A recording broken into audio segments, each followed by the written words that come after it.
I've been thinking about this phenomenon of feeling behind in life. The sensation that everyone around us is progressing and doing something important. Social media, movies and TV bombard us with the ideal image that by 22 we should have our futures figured out and know exactly what we are gonna be doing for the rest of our days. Examples abound. At the age of 19, Bill Gates founded Microsoft. At the age of 21, Steve Jobs created Apple. Tiger Woods began playing golf when he was only 6 months old and became a professional at 20. Ed Sheeran was singing at church at the age of 4 and began studying guitar at 11. Not to mention the thousands of young and talented musicians, entrepreneurs and influencers that fill our Instagram, Facebook and TikTok feeds, showing us their flashy lifestyle and abilities. On the other hand, most of us have been dabblers and never specialized in one thing in particular, jumping from one thing to the next one without really committing. And I'm one of them. In college, I've studied business, then worked for a digital survey company doing sales. After that, I began uploading to YouTube, reading lots of personal development and philosophy books, writing content, filming and editing videos, designing thumbnails, and building a website.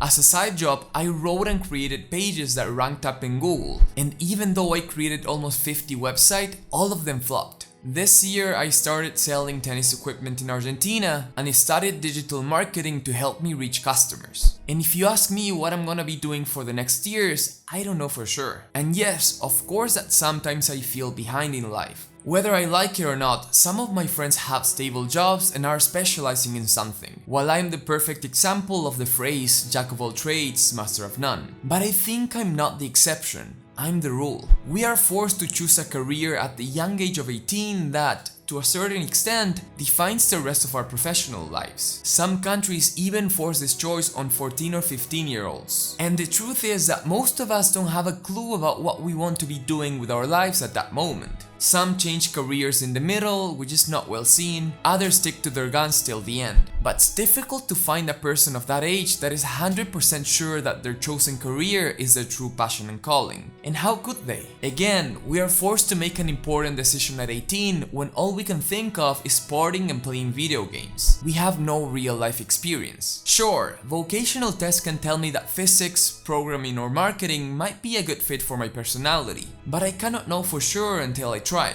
Basically, we're pressured to make a critical choice and the only reference we have are the classes that we've taken in high school, and they are pretty mediocre references to be honest. So it's just natural that most of us end up changing careers, working at different jobs and not specializing. It takes years and a lot of experience to understand ourselves, what we are good at, our values and our interests. Life is messy, we're constantly changing and learning as we go, and perhaps and most importantly, learning as we do. I'm not very sure why, but culturally we mock the jack of all trades that jump around from one place to the next one, and admire the hyper specialists that stick to one career till the end. We love to hear the success stories of those who knew what they wanted to be doing from an early age, and worked very hard on the thing to become the best. The Tiger Woods, the Bill Gates, the Picassos and the Kasparovs. Difficult to believe that these people ever felt behind in life. On the contrary, they are the reason why most of us feel that way.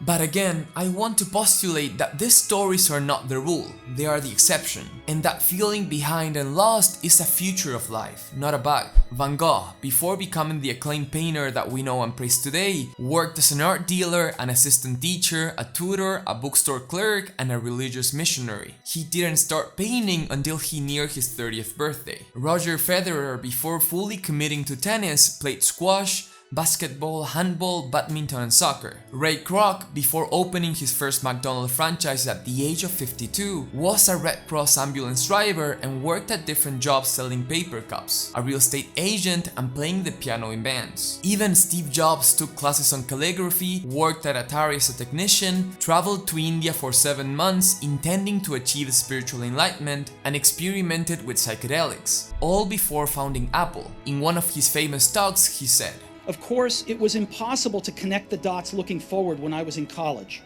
but it was very, very clear looking backwards 10 years later. Again, you can't connect the dots looking forward. You can only connect them looking backwards. So you have to trust that the dots will somehow connect in your future. You have to trust in something, your gut, destiny, life, karma, whatever, because believing that the dots will connect down the road will give you the confidence to follow your heart even when it leads you off the well-worn path, and that will make all the difference. And there are millions of very successful and accomplished people out there that didn't know what they wanted to do with their lives and changed careers often. But ironically, I believe that this is what gave them the edge over their peers. Because how could you bring something new to the table? How could you create something innovative? Or how could you become a valuable professional if you're following the same old path that everybody walked? So, feel lost and behind, experience different things, travel, be curious, follow your interest, and don't be afraid to change if you don't find fit anymore. Build your own and unique combination of abilities and experiences. Have the courage to walk your own and unique path, because sure, it's gonna be more difficult. You'll feel behind as you see others around you sticking with the traditional way of doing things. You'll feel lost, but as you go through it, you'll learn and acquire skills that you never imagined, and it's way more rewarding, authentic, and in the end, where true innovation, fulfillment, and creativity lie.